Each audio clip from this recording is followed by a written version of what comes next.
Día de la Victoria en Europa, 1945. Las multitudes celebran la victoria en Europa. Han soportado lo inimaginable. Los últimos meses de la Segunda Guerra Mundial habían sido un caos total. Fue la fase más violenta e intensa de la guerra más violenta e intensa jamás librada. Un corresponsal británico se encontraba en el frente. La brutalidad incontrolable de los bombardeos continuaba. Un capitán americano destacado en primera línea. De repente un proyectil nos pasó zumbando por encima. Y la Alemania nazi contra las cuerdas. Los avances se producían semana a semana. Ellos fueron testigos del momento en que Europa pasaba página, del horror a la esperanza.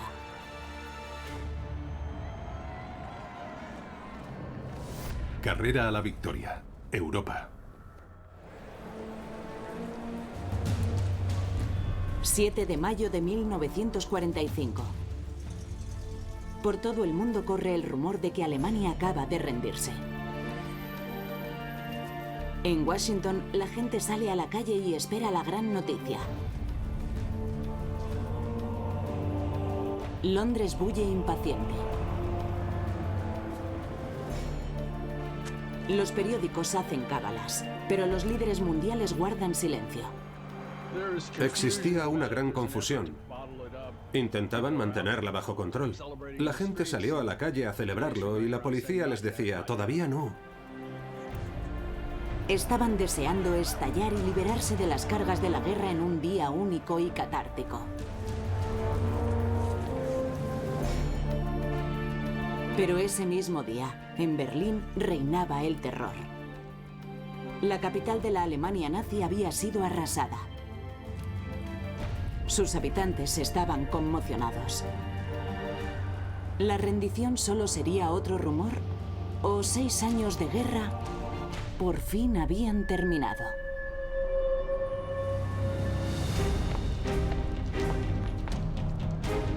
Desde 1939, Adolf Hitler había ejercido un férreo control sobre toda Europa. La Alemania nazi era una amenaza increíble para el mundo. En su apogeo, la Alemania nazi controlaba más territorio que el Imperio Romano. Pero en 1945, el Tercer Reich había sufrido un colapso fulgurante y caótico.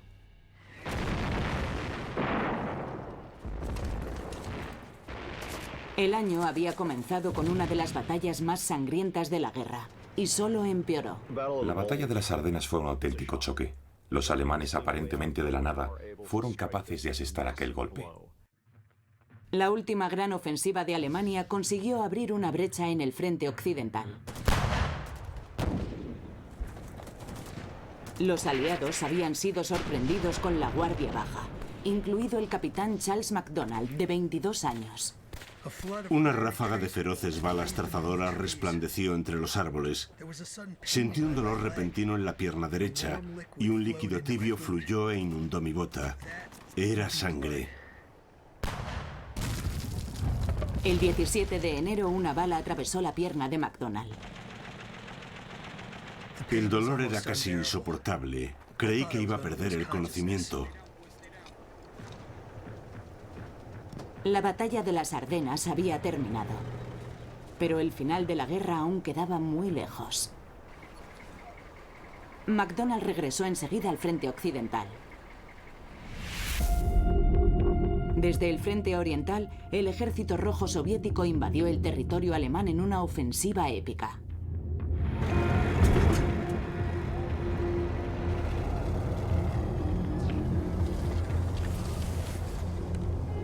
Hacían muy pocos prisioneros.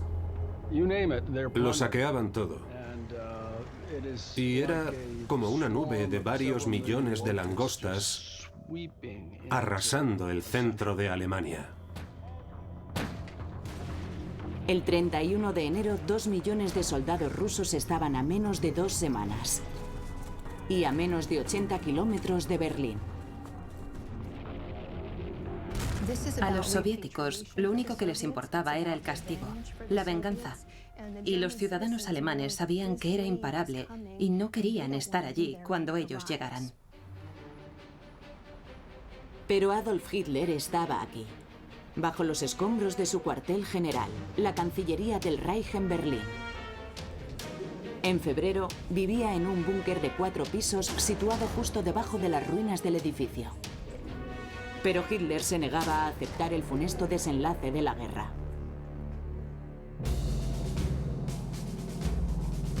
El 4 de febrero, mientras Hitler permanecía oculto, sus enemigos se reunían en un balneario soviético. Los líderes aliados llegaron a Yalta rebosando confianza. Los 3 grandes, Churchill, Roosevelt y Stalin, se reunieron en Yalta. En ese momento el destino de Alemania estaba ya prácticamente decidido. Alemania iba a perder la guerra. Allí hablaron de cómo repartirse el imperio alemán conquistado. Si es que quedaba algo de él.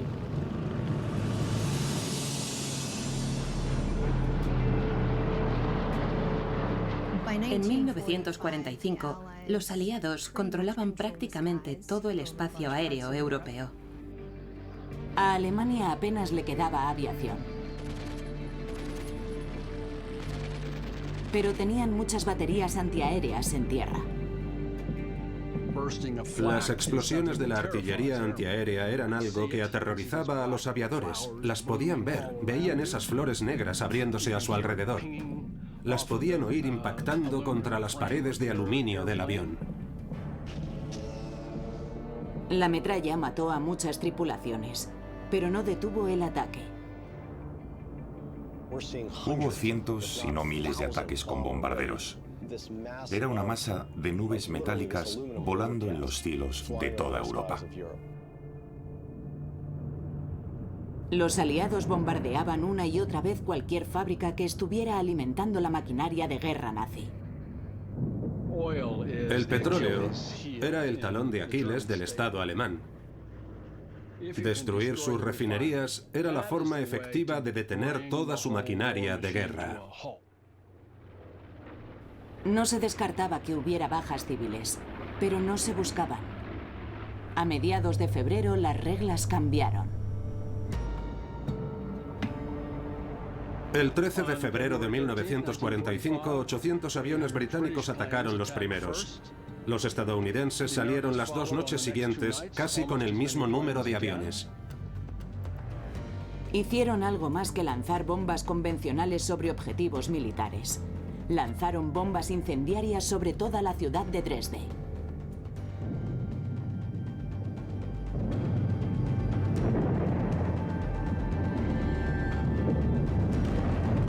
Aquello inició una nueva fase de la guerra. La de la guerra total. Y era una guerra en la que los civiles, aunque supuestamente no eran el objetivo, se convirtieron en objetivos. Los aliados no verían lo que habían provocado hasta que llegaron las tropas terrestres. Entonces, esas tropas aún estaban aproximándose a la última barrera para invadir Alemania, el Rin. El río Rin es la frontera natural de Alemania. Es un río formidable. Su corriente es muy rápida. No es un río que pueda cruzarse fácilmente. En su retirada, los alemanes intentaban destruir todos los puentes para impedir que los aliados cruzaran el río. Pero el 7 de marzo, una unidad del ejército de los Estados Unidos se aproximaba. Las fuerzas estadounidenses que avanzaban desde el oeste llegaron a una colina, miraron hacia este desfiladero del Rin y se sorprendieron al ver que el puente de Remagen aún seguía en pie. Charles McDonald, el capitán de 22 años herido en enero, había vuelto al frente. Sabía que solo era cuestión de tiempo que nuestra división recibiera la orden de cruzar el río. El corazón de Alemania estaba tentadoramente cerca.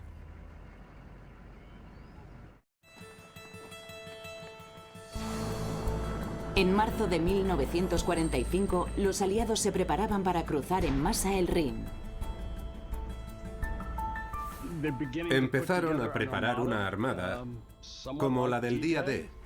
1.100 embarcaciones con más de 200 lanchas fluviales que habían llevado en camiones desde Amberes. Las excavadoras abrían el paso a esos convoyes, derribando casas y líneas telefónicas y cualquier cosa que se interpusiera en su camino, porque los barcos eran muy grandes. Se suponía que los nazis habían volado todos los puentes para frenar el avance aliado a través del Rin. Pero uno de ellos seguía en pie, el puente de Remagen. El 8 de marzo, los estadounidenses avanzaron y abrieron las primeras vías aliadas en el territorio alemán de Renania. Con una operación mucho más grande en marcha, el goteo de tropas pronto se convertiría en una inundación. Las tropas terrestres seguían avanzando por territorio alemán, pero las tripulaciones aéreas ya habían reducido a polvo sus grandes ciudades.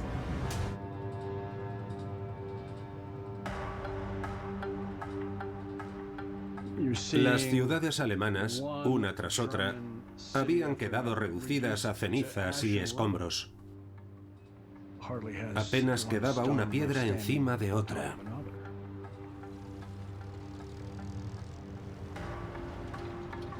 Casas, fábricas, edificios que tal vez llevaban siglos en pie, fueron devorados por el fuego.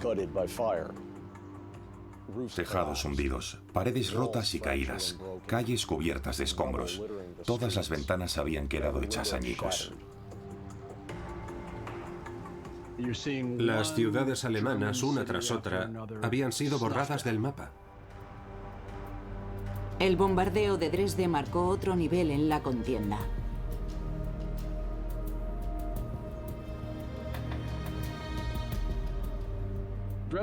Dresde se convirtió en realidad en el símbolo de la guerra total, despiadada e incontrolada. La histórica ciudad y al menos 25.000 habitantes fueron arrasados. Se llegó a un punto en la guerra en el que los resultados eran más importantes que los métodos. De vuelta en el Rin, las tropas seguían cruzando el último puente en pie. El capitán Charles MacDonald se encontraba cerca. Cuando subíamos a los camiones para seguir avanzando, recibimos la noticia de que los soldados del primer ejército estaban al otro lado del Rin. Hitler acababa de descubrir que el puente no había sido destruido como él había ordenado y que los ejércitos aliados estaban invadiendo Alemania. Furioso, ordenó ejecutar inmediatamente a 4 de sus oficiales. El 17 de marzo, el puente de Remagen se hundió. Los aliados tenían que cruzar aquel río ancho y peligroso. Cruzar el Rin se consideraba un objetivo tan complicado que lo planearon como si fuera una corta travesía por mar. Los ingenieros construyeron algunos puentes flotantes, pero no eran suficientes para permitir una invasión masiva debido a la enorme anchura del río. Técnicamente, fue uno de los aspectos más complicados del avance aliado desde el oeste. El corresponsal británico Alan Moorhead, que escribía para el London Daily Express, se encontraba allí y fue testigo de la operación. 23 de marzo. Una noche oscura a orillas del Rin. El enemigo está a solo 300 metros de distancia. Antes del amanecer, el plan de invasión comienza con un anuncio ensordecedor.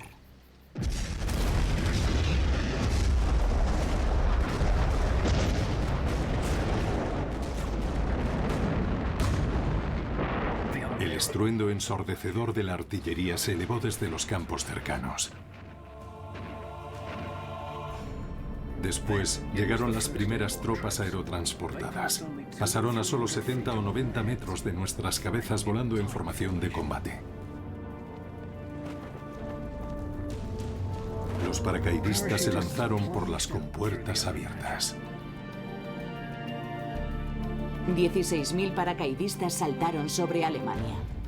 La invasión aérea más grande en un solo día en la historia mundial.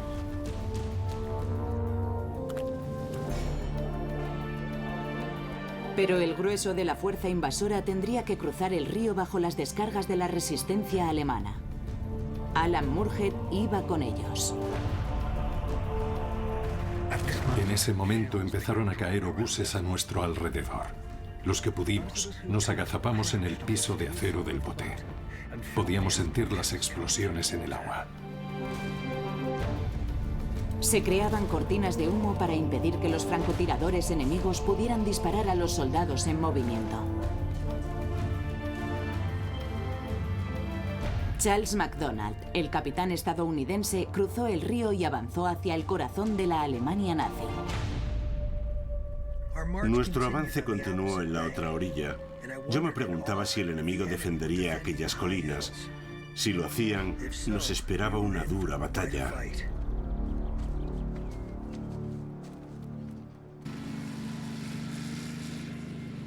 Mientras los aliados avanzaban, los ciudadanos alemanes se aferraban a las promesas hechas por el propio Hitler. Nuevas armas que cambiarían el curso de la guerra. Existía la creencia de que el ingenio alemán les ayudaría a ganar la guerra. Los ingenieros nazis habían desarrollado lo que ellos mismos llamaban Wunderwaffe, armas maravillosas, entre las que se contaba un cohete supersónico. El V2 era un cohete de 14 metros de largo que volaba a Mach 5. Se elevaba a 100 kilómetros en la atmósfera y caía a velocidades terroríficas. No podías verlo, no podías oírlo, no podías detenerlo. Con su V2, los alemanes podían golpear muy lejos de su imperio en declive. Y lo harían muy fuerte.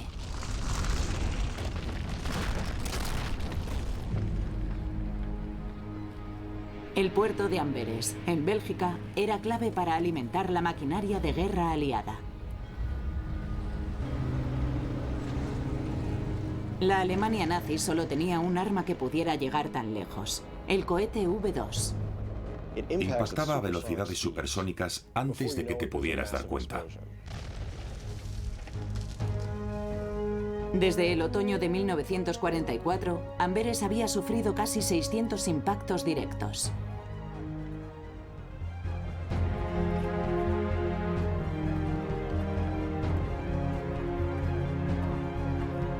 Pero el doble de V2 había caído sobre la ciudad de Londres.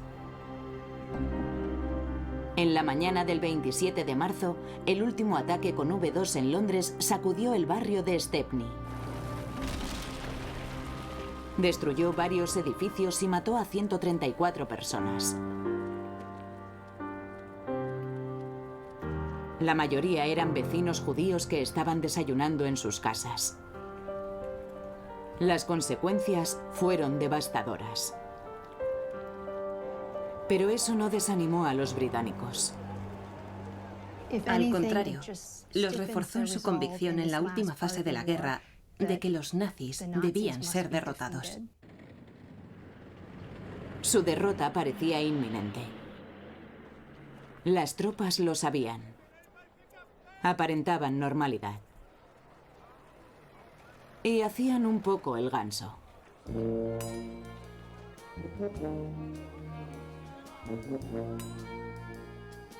Hitler era fácil de imitar. Y un objetivo claro. Las tropas construían barcas con los restos de los aviones alemanes. Adoptaban a perros callejeros como mascotas. Y daban la bienvenida a los actores que los visitaban. Aquí, Edward G. Robinson socializaba antes de interpretar una obra en un teatro improvisado. Una poza procuraba un baño muy necesario. O un baño de lodo. Pero todos añoraban su hogar. En un letrero que indicaba la distancia a las principales ciudades, un soldado nostálgico escribió la distancia hasta su novia. El cuerpo de prensa también encontraba sus momentos para descansar. Nunca hubo un grupo de corresponsales de guerra tan brillante. Helen Kirkpatrick, Virginia Coles y Ernest Hemingway tomándose un respiro. Pero el corresponsal británico Alan Moorhead se encontraba en el frente. Estábamos totalmente atrapados entre las prisas que se adueñaron de nuestros días después de que cruzáramos el Rin. En abril, los aliados cruzaron el río Rin y avanzaron por el vasto corazón de Alemania. Charles MacDonald iba con sus hombres. Los soldados no hacían ningún esfuerzo por ocultarse. Actuábamos como si estuviéramos de maniobras, deambulando al descubierto. Pero algo me decía que esa despreocupada ofensiva no podía durar mucho. De repente un obús enorme pasó sobre nuestras cabezas. Resonó una ametralladora. La ráfaga de un tanque arrancó la rama de un árbol sobre nuestras cabezas. En las bolsas de resistencia, la feroz batalla se desarrollaba en medio de un campo bucólico y primaveral. Los proyectiles de la artillería volaban sobre los campos, incluso mientras trabajaban los granjeros. Las tropas convertían las casas y los graneros en búnkeres, y siglos de historias familiares ardían en llamas. Las llamas devoraban furiosas una casa y un granero. Un caballo salió del establo y contemplamos como una anciana de pelo gris salía de la casa. Cogió al caballo y lo llevó de vuelta al granero en llamas. El animal chillaba aterrorizado. Con la misma calma, la anciana volvió a entrar en su casa en llamas y cerró la puerta detrás de ella. Algunos elegían morir, otros optaban por huir. Con la guerra aproximándose, los ciudadanos estaban desesperados. En Europa, en la primavera de 1945, había 11 millones de personas huyendo. 7 millones eran alemanes. Sin apenas información, estaban guiados por los rumores, impulsados por el miedo y frenados por la miseria. Se veían pocas lágrimas. Para los alemanes, la catástrofe ya había superado ese punto. De forma que uno siempre estaba rodeado por esos rostros inexpresivos. Muchos buscaban protección ante la violencia desatada en los campos de refugiados.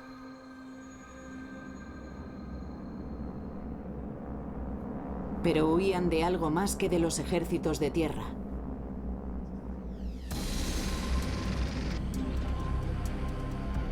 En abril, los aliados llevaron la guerra aérea casi hasta el suelo. Cada piloto se convirtió en su propio general. Los pilotos podían realizar su propia selección de objetivos. Una granja podía ser un fortín nazi o un refugio familiar. La incertidumbre no los detenía. Quizás viera un tren en marcha. No sabía si ese tren llevaba municiones. Podía llevar armas. Podía estar lleno de refugiados. Pero lo atacaba. En estas imágenes, un piloto ataca a una columna de personas caminando, algunas ondeando banderas blancas. Se referían a lo que hacían como el trabajo criminal, porque era una forma de destrucción indiscriminada.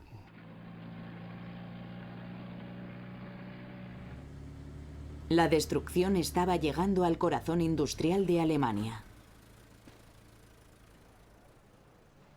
El 11 de abril, los aliados encontraron los restos de una famosa fábrica cerca de Nordhausen, el epicentro de las armas maravillosas nazis. El lugar estaba repleto de motores de cohete V2. Estaban allí tirados, destruidos por la RAF o por los alemanes antes de retirarse.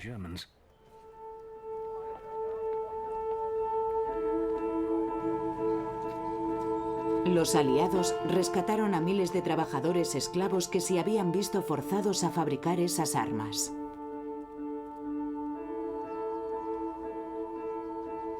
Y un oscuro y espeluznante secreto empezó a ver la luz del día. Apenas habíamos comenzado a vislumbrar el absoluto desprecio por el valor de la vida humana en Alemania.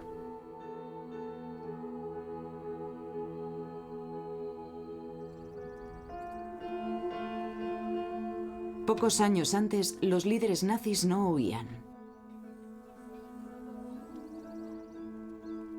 Disfrutaban de los frutos del imperio en su refugio alpino cerca de la frontera austriaca.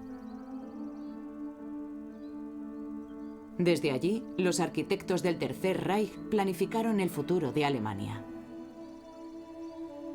Göring, Goebbels, Himmler y Adolf Hitler. Estas son imágenes de películas caseras de la compañera de toda la vida de Hitler, Eva Braun. Muestran la cima del poder nazi, cuando contemplaban su imperio desde un espectacular ventanal. Cuando llegaron, las tropas estadounidenses encontraron el agujero de una bomba en la pared y salones repletos del botín de guerra robado. Esos almacenes estaban llenos del botín que Göring y otros habían amasado. Era un sórdido reflejo de lo que habían sido y de lo que habían estado haciendo. La mayoría sabía que la guerra estaba llegando a su fin. Pero nadie sabía quién viviría para verlo.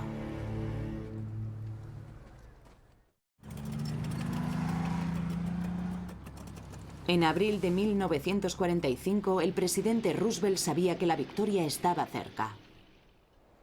El final de la guerra en Europa se aproximaba. Y Roosevelt y el público ansiaban la paz. Todos estaban convencidos de que Roosevelt estaría allí con ellos. El 12 de abril, Roosevelt se encontraba siguiendo tratamiento médico en Warm Springs, Georgia.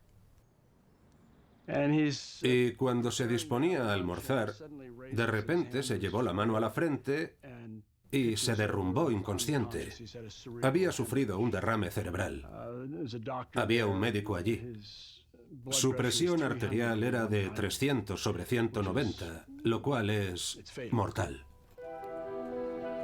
Así fue como Harry Truman llegó a la presidencia. Había sido vicepresidente durante menos de 3 meses. Truman sabía muy poco sobre cómo se estaba librando la guerra o cuáles eran los planes para terminarla, y aún menos sobre los planes para la posguerra. Pero Truman tendría que tomar enseguida decisiones que cambiarían el curso de la historia.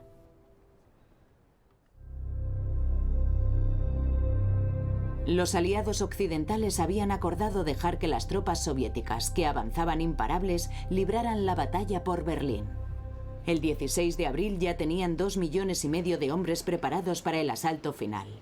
Casi triplicaban en número a las fuerzas alemanas. Los soldados nazis sabían lo que venía del este y empezaron a rendirse ante los aliados occidentales.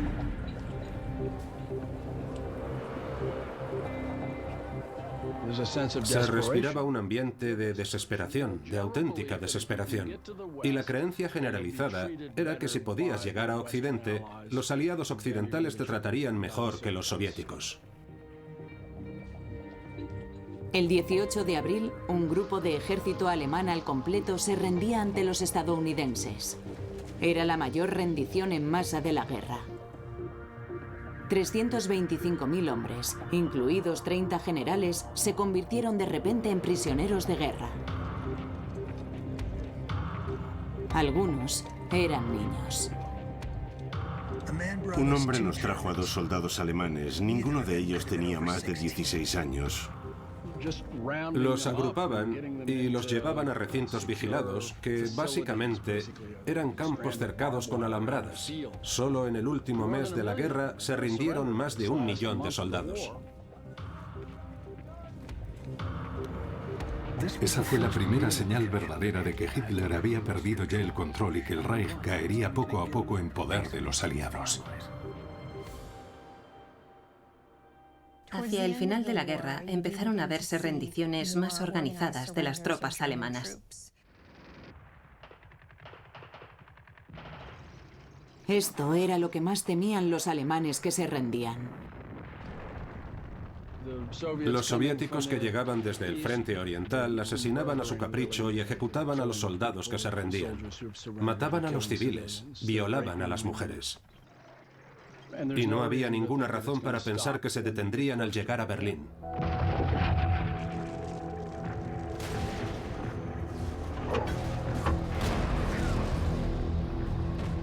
Era la capital alemana. El mismísimo Hitler estaba allí. Era la última batalla. El 20 de abril, Hitler celebraba su 56 cumpleaños oculto en un búnker situado debajo de su cuartel general, destruido por los bombardeos. Podían oír los proyectiles de la artillería soviética y los cohetes cayendo. El ejército rojo estaba a las puertas de Berlín.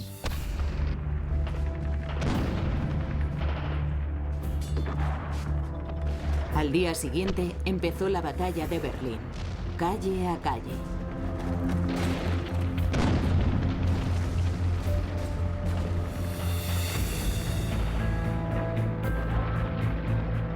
El 22 de abril, los estadounidenses volaron con explosivos la esvástica que dominaba la famosa explanada de desfiles de Nuremberg.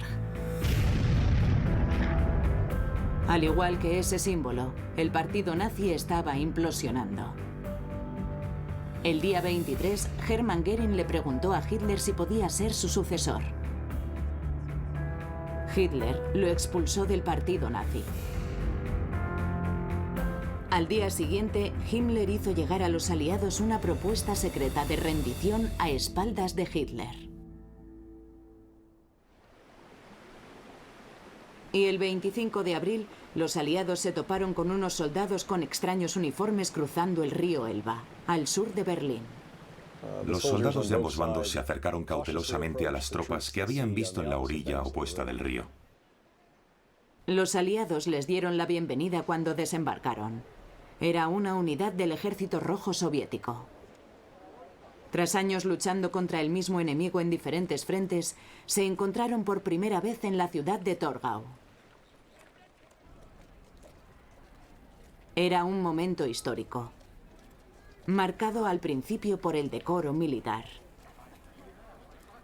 y luego por una celebración espontánea.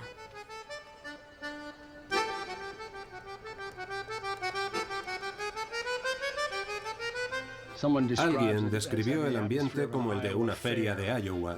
Los rusos habían capturado una fábrica de acordeones cercana y tocaban canciones eslavas. No compartían idioma ni costumbres. Ni siquiera el básico apretón de manos. Cuando los dos bandos se encontraron, se produjo una increíble liberación catártica de toda la tensión acumulada.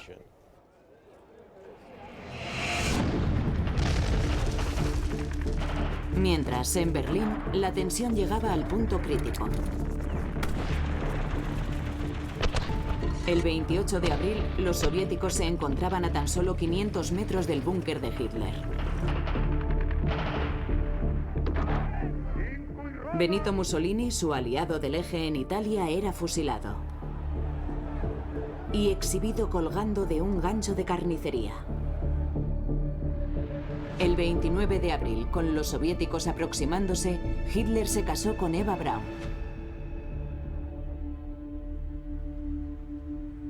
Y el mismo día, las tropas estadounidenses encontraron unos vagones de ferrocarril cerca de la ciudad de Dachau. En la mañana del domingo 29 de abril, los soldados siguieron una vía que finalmente los llevó hasta un campo. Allí había varias docenas de vagones en esa terminal. Y dentro y alrededor de esos vagones, la mayoría eran de carga, había más de 2000 cadáveres.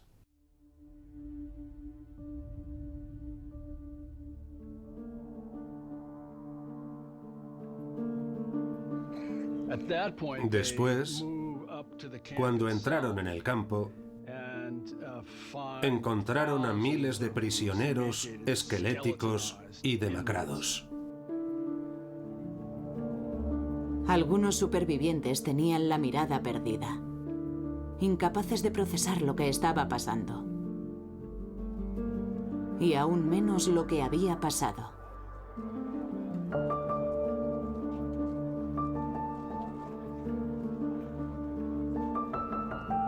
Los cuerpos apilados tenían un extraño color nacarado y eran pequeños, como cuerpos de niños.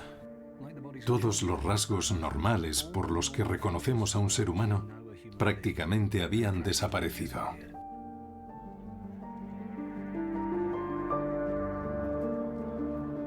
Los guardias alemanes, vestidos como prisioneros, se habían escondido entre los supervivientes. Los verdaderos prisioneros los identificaron para los soldados aliados. Esos eran soldados curtidos en muchas batallas. A esas alturas habían visto casi de todo en el campo de batalla. Pero la disciplina se rompió. Y pusieron a varias docenas de guardias delante de un muro y hubo unos minutos de disparos incontrolados. Los asesinatos por venganza de los guardias alemanes apenas pueden comenzar a describir el día en que los aliados descubrieron Dachau. Es una escena que quedó grabada en su memoria y que no podrían borrar de ninguna manera. Fue el último gran campo de concentración en ser liberado. 40.000 prisioneros habían muerto allí. Pero los aliados rescataron a 32.000 supervivientes el 29 de abril. Al día siguiente, el cerebro del Holocausto tomó su última decisión.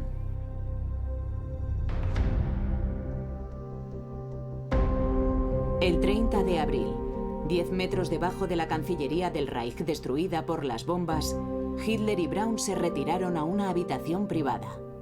Los soldados recibieron instrucciones de no molestarlos y después oyeron un disparo. Cuando sus ayudantes abrieron la puerta, ella estaba muerta. Había tomado cianuro. Él se había suicidado con un balazo en la sien. Los miembros del séquito de Hitler que quedaban los envolvieron con mantas, los llevaron a los jardines que había detrás de la Cancillería del Reich y con los últimos y valiosos bidones de gasolina en Berlín quemaron sin más ceremonias los cuerpos de Adolf Hitler y Eva Braun. Mientras, la artillería y los rusos se encontraban muy cerca del lugar. Pocos conocían que Hitler había muerto. Nadie sabía cómo detener la guerra.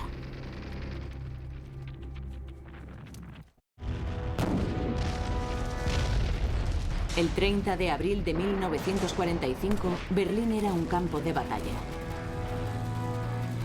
Los alemanes defendían su capital ignorando el destino de su Führer.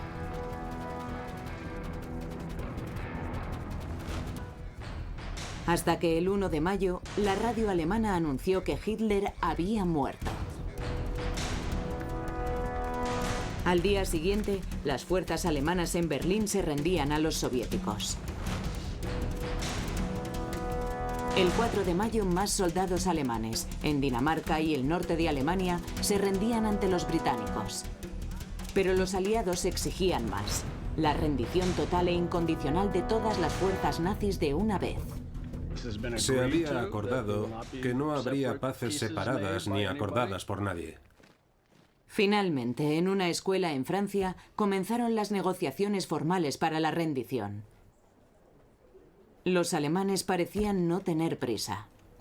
Todo formaba parte de una táctica dilatoria de los alemanes para ganar unas horas más, quizás un día o dos más, para que tantos alemanes como fuera posible pudieran oír lo más lejos posible de los rusos en su fuga masiva hacia Occidente.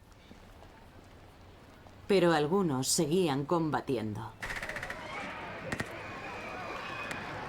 El 6 de mayo, soldados alemanes en Holanda abrieron fuego contra ciudadanos en el centro de Ámsterdam. Mataron a 22. Algunos de ellos lucharon hasta la muerte. Fue espantoso hasta el último disparo. De regreso en Francia, Eisenhower desatascó la situación con una amenaza. En cierto momento les dijo: o firmáis este tratado ahora, o cerraré la frontera y nadie podrá cruzarla, y los dejaré a expensas de los rusos. Eso captó su atención. Finalmente, el lunes 7 de mayo a las 2:41 de la madrugada, todo terminó con una rendición formal y lúgubre. Por Alemania firmó Alfred Jodl, uno de los últimos líderes nazis que no estaba muerto, preso o huido. Los funcionarios pidieron a los medios que no hicieran pública la noticia, hasta que los líderes aliados hicieran una declaración conjunta. En París, Ámsterdam y Londres, la noticia se filtró y las multitudes se preparaban para celebrarlo. Finalmente, las ondas de radio crepitaron con el anuncio que todos esperaban.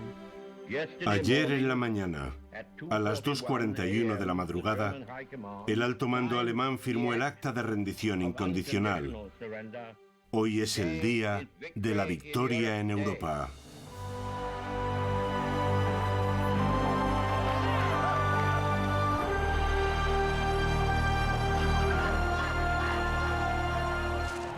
Larga vida a la causa de la libertad. Las banderas de la libertad ondean sobre toda Europa.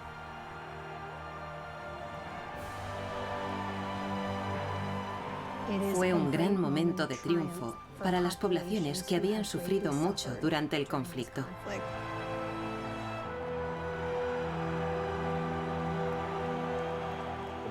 Repicaron las campanas de la Catedral de San Pablo en Londres. El rey, la reina y las dos princesas, Isabel y Margarita, salieron al balcón del Palacio de Buckingham. Después, las jóvenes princesas desaparecieron para vagar en secreto entre la multitud, saboreando la alegría por ellas mismas.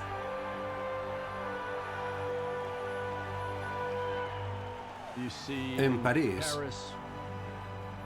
los soldados en sus jeeps estaban rodeados de chicas francesas que se subían a ellos. El júbilo era infinito. En Nueva York, 15.000 policías se desplegaron en Times Square para intentar mantener el orden.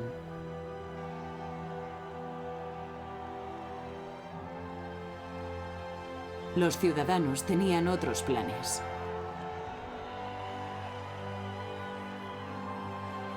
Quienes estaban por encima de la muchedumbre abrían las ventanas y lanzaban trozos de papel. Guías telefónicas hechas pedazos.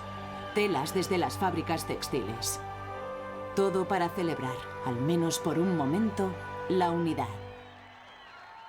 Hay momentos que unen a las personas para conseguir cosas que antes se consideraban imposibles. El capitán estadounidense Charles McDonnell estaba en la ciudad checoslovaca de Pilsen. No podíamos imaginar la loca celebración con la que nos recibieron. Los civiles se agolpaban en las calles, vitoreándonos y agitando sus banderas como si su vida dependiera de ello. Felices, los civiles nos cubrieron de flores, pasteles y galletas. Una anciana dejó un pollo asado en nuestro jeep. Por toda Europa, las tropas lo celebraban con lo que encontraban. Fuera saqueado o no. Y estoy seguro de que aquel día se consumieron muchas y muy buenas botellas. Pero también seguía la dura realidad. Puede que esta guerra aún no haya terminado.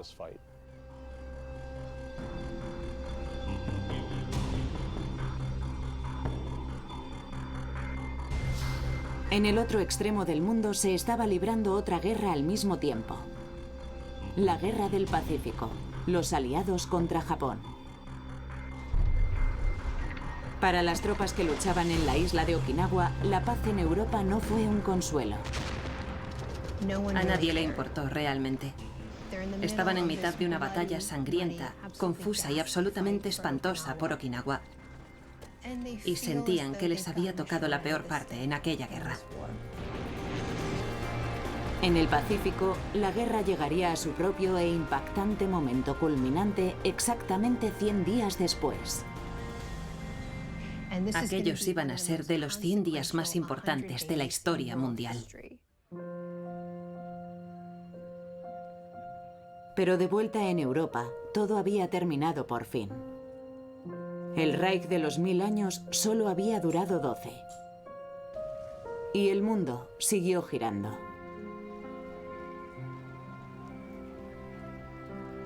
El Día de la Victoria en Europa es un hito del siglo XX. Y en muchos aspectos fue la puerta por la que un mundo llegó a su fin y otro mundo nació. A partir de ese día, los hijos de la guerra se convirtieron en hijos de la paz. Heredaron un continente destruido, pero también un nuevo futuro. Algunos de ellos no habían conocido otra cosa que la ocupación nazi. Y de repente comprendí por qué habíamos estado luchando. Y se me hizo un nudo en la garganta que me impedía tragar. Después del Día de la Victoria, podrían crear su nueva Europa.